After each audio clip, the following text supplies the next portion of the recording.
Hello friends, तो चलिए आज हम हीरोन्स फार्मूला देखते हैं। देखिए, इसमें त्रिभुज के बारे में कंसीडर किया जाता है। यदि त्रिभुज की तीनों भुजाओं की लंबाई दिया रहे तो इस त्रिभुज का क्षेत्रफल कैसे निकालते हैं, ये हीरोन्स फार्मूला अप्लाई करके निकाल। देखिए, ए के सामने की भुजा को ए कहते हैं, बी के सामने की भुजा को बी और सी के सामने की भुजा को स्मॉल सी। ठीक है, इस त्रिभुज का परिमाप होता है 2s बराबर ए प्लस बी प्लस सी। किसी भी एरिया का परिमाप सभी भुजाओं का योग होता है। ठीक है, तो परिमाप को 2s से डिनोट किए हैं, तो 2s बराबर कितना हो जाएगा, ए प्लस बी प्लस सी।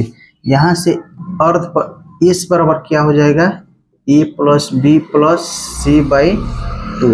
ये हो गया अर्ध परिमाप। ठीक है, क्या हो गया, अर्ध परिमाप। और हीरोन्स फार्मूला से त्रिभुज का क्षेत्रफल का फॉर्मूला होता है रूट के अंदर s into S minus A into S minus B into S minus C. ठीक है, इस फार्मूला का अप्लाई करके किसी भी त्रिभुज का क्षेत्रफल हम लोग आसानी से निकाल सकते हैं। इसी को कहते हैं हीरोन्स फार्मूला। क्या कहते हैं, हीरोन्स फार्मूला। क्या कहते हैं, हीरोन्स फार्मूला। ठीक है, यदि मान लीजिए इसकी लंबाई 3 मीटर दिया हुआ, कितना दिया हुआ, 3 मीटर, इसकी 4 मीटर दिया हुआ है और सी की लंबाई 5 मीटर दिया है। ठीक है, और कह दे कि इस त्रिभुज का क्षेत्रफल निकाले। त्रिभुज का क्षेत्रफल निकालने के लिए सबसे पहले अर्ध परिमाप उसका निकालेंगे। अर्ध परिमाप का यही ना formula, a plus B plus C by 2, यानी तीनों को जोड़िए, 3 और 4 7 और 5 12।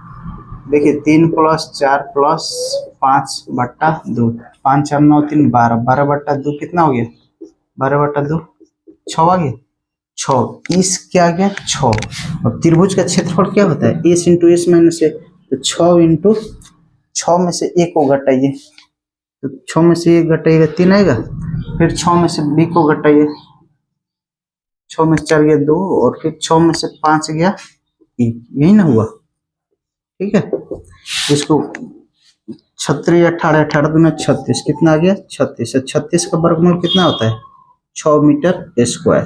तो इस त्रिभुज का क्षेत्रफल हो गया कितना, 6 मीटर स्क्वायर। ठीक है, किसी भी एरिया का क्षेत्रफल निकालना हो तो स्क्वायर में होता है, आयतन निकालना हो तो क्यूब में होता है। ठीक है, समझ में आया।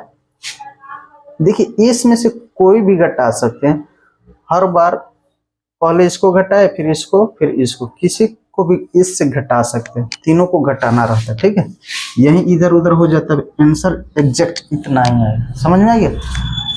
एक और सवाल देख लीजिए, अगर ये इसकी लंबाई 6 मीटर दे दें और ये दे दे 8 मीटर, ये दे दे 10 मीटर, और कह दे कि इस त्रिभुज का क्षेत्रफल निकाले, ये सब पूरा क्षेत्रफल। ठीक है, तो सबसे पहले क्या करते हैं, हम एस निकालते हैं। एस निकालने के लिए plus B plus C by 2, ये वाला फार्मूला। तो कितना है, 6 प्लस 8 प्लस 10 बाई 2, कितना हो गया, 8 6 14 10 24 बट्टा 2, कितना आ गया कटकर 12। ठीक है, ये आ गया इस का मान, किसका मान आ गया, इस। तो यही ना त्रिभुज का, किसी भी त्रिभुज का क्षेत्रफल निकालने का फॉर्मूला दिया है।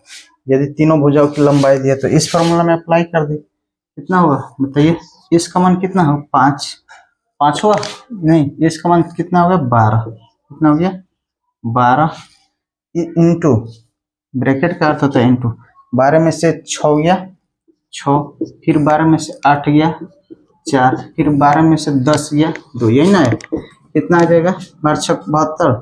या इसको देखिए ऐसे भी तोड़ सकते हैं, 12 को 6 गुना 2 लिख सकते हैं, ये 6 है, 4 को लिख सकते हैं 2 इंटू 2, और ये 2, ब्रैकेट से एक जोड़ा बाहर निकलता है, जोड़ा रहता है उसका एक निकलता है, 6 ये होगी, इसका 1 2 निकल जाएगा, फिर यहाँ से 1 2 निकल जाएगा, कितना गया 6 दूना 12 12 दूना 24 मीटर स्क्वायर। इस त्रिभुज का क्षेत्रफल हो जाएगा 24 मीटर स्क्वायर। ठीक है, इस तरह आप हीरोन्स फार्मूला से किसी भी त्रिभुज का क्षेत्रफल आसानी से निकाल सकते हैं। यदि तीनों भुजाओं की लंबाई दिया रहे तो हीरोन्स फार्मूला अप्लाई करके निकाल सकते हैं। यही है हीरोन्स फार्मूला, रूट के अंदर S into S minus A into S minus B into S minus T. ठीक है, इसको परिमाप से सूचित करते हैं। ये हो गया परिमाप, क्या हो गया परिमाप, इसका आधा हो गया, ये हो गया अर्ध परिमाप, अर्ध परिमाप। माप। तो पहले अर्ध परिमाप निकालते हैं, उसके बाद इस अर्ध परिमाप है, उसके बाद S into S minus A into S minus B into S minus. ठीक है, इस तरह आप आसानी से हीरोन्स फार्मूला के द्वारा किसी भी त्रिभुज का क्षेत्रफल निकाल सकते हैं। यदि आप सबको वीडियो अच्छा लगे तो इसे लाइक शेयर और सब्सक्राइब। Thank you.